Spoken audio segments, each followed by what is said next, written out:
안녕하세요, 김학영입니다.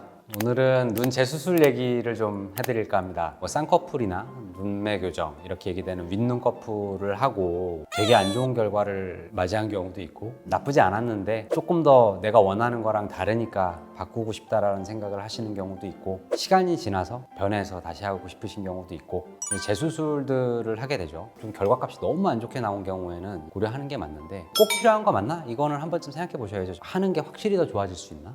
선생님 이거 진짜 좋아지게 해주실 수 있어요? 이거를 한번 물어보시는 게 맞아요. 그래서 보통 뭐 병원 상담 가보시면 재수술 최소한 6개월은 지나야 돼요. 1년 있다 해야 돼요. 이런 얘기들이 있잖아요. 이게 그냥 아물어서 실 뽑고 그냥 이제 치료는 안 받아도 돼요. 이런 거는 한 일주일이면 대부분 돼요. 근데 이제 그 내부에서 생물학적인 변화가 진행하는 거는 훨씬 더 오래 가요. 한 석 달, 6개월 정도까지는 기본이에요. 눈 자체가 뭔가 자리를 잡아서 조작을 가해도 크게 문제가 안 생길 만한 시점, 미니멈하게는 6개월 정도를 보통의 의사들이 제시를 하고, 조금 안전하게 생각하는 거는 1년이에요. 사회생활도 하고 여러 가지 사람 사이에 섞여가는데 정신적으로 너무 힘든 상황인데 이거를 1년을 기다려라? 힘든 상황도 있을 수 있죠.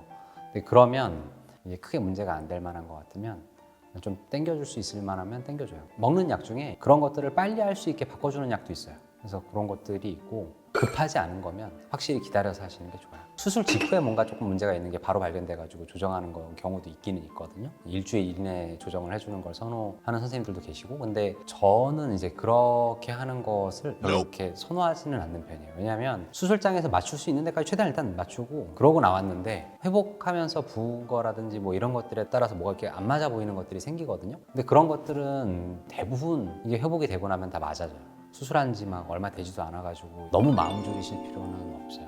설명을 요구하세요. 물어보면 설명해 줄 수 있는 것들은 다 해드립니다. 그다음에 이제 재수술 하면 이제 왜 이렇게 비싸요? 재수술이 그렇게 진짜 힘든 거 맞아요? 재수술이 힘들어요. 힘든 거 맞아요. 처음 수술할 때는 조직이 아주 프레쉬해요. 이렇게 딱 열고 들어가면 깔끔하게 자리 잡고 있어요. 걔들을 이제 깨끗하게 제가 정리만 하면 돼요. 근데 이제 험한 재수술을 들어가면 여기가 어딘지 진짜 구분하는 것 자체가 힘들어요. 들어가 보면 여기가 다 이렇게 엉켜 있어요.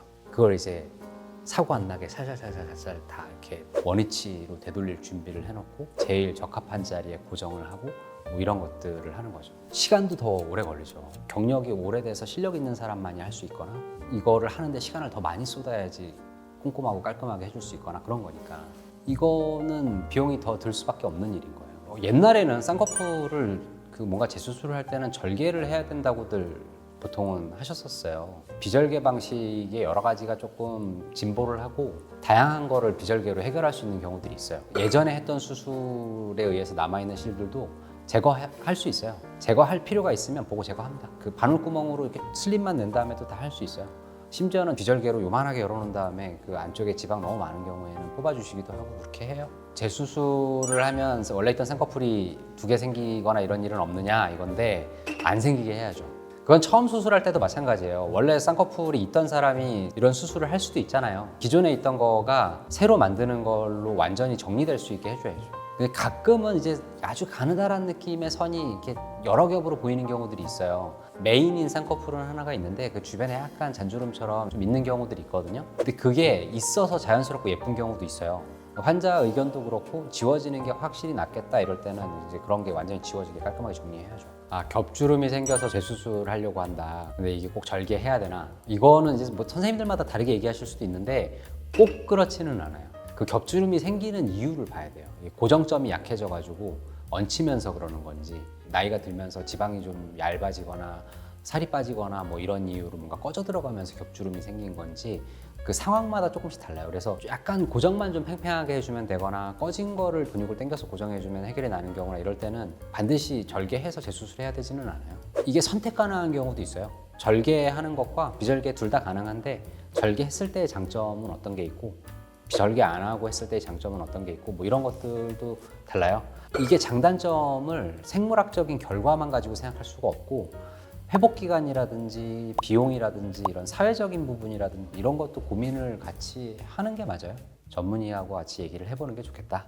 눈 수술하고 이제 안과 진료라든지 렌즈 착용 얘기인데, 렌즈 착용 같은 경우는 사실 이제 렌즈가 깨끗하기만 하면 수술 직후에 끼신다고 해서 막 큰일 나거나 이런 거는 없어요. 저는 렌즈를 만약에 내 가족이 끼야 된다 그러면 일회용 끼라 그러거든요. 렌즈 세척하시는 거가 보통은 깨끗하지 않아서 렌즈 오래 끼신 분들은 눈 안쪽에 결막이라든지 이런 데 흉터 같은 거 생겨 있는 경우도 되게 많고, 장시간 끼고 이러면 회복에도 좀 방해가 될 수밖에 없고 계속 거의 걸릴 테니까. 그다음에 이제 안과 진료 같은 경우는 재수술은 언제면 됩니다 이렇게 얘기할 수가 없어요. 그래서 그럴 때는 이제는 뭐 별 문제 없겠다라는 컨펌을 받으시는 게 좋아요. 예전에는 교과서적으로 안과 진료와 눈꺼풀 수술 사이에 안전을 위해서 6개월 정도 텀을 두는 거가 이제 있었는데, 최근에는 그게 많이 빨라졌어요. 안과 선생님들도 뭐 라식이라든지 이런 전완부 시력 교정 수술하고는 한 달 정도면 쌍꺼풀 같은 건 해도 돼요 이렇게 얘기 많이들 하시는 것 같고요. 그다음에 저희 입장에서도 대부분 한 달 이내에 안과 진료 받으시는 데는 크게 문제가 없기는 해요. 여기까지 눈 재수술에 대한 얘기를 드렸고요. 일단 스스로 너무 판단하지 마세요. 특히 재수술 같은 경우는 전문가의 영역이라고 생각하시면 되니까, 재수술을 찾는다면 왜? 그리고 내가 해서 어떻게 되고 싶다. 이거는 사실 저희가 생각하는 것들이 있어요. 일반적으로 이렇게 되면 예쁘다 그런 것들 있지만, 본인의 의견 같은 거가 좀 정리되어 있는 게 중요하다. 재수술 시기 같은 거를 마음이 급하다고 이렇게 막 빨리 할 수 있는 거는 아니니까 좀 여유를 가지고 생각을 해보셨으면 좋겠다. 뭐 이렇게 생각해 보시면 되겠습니다.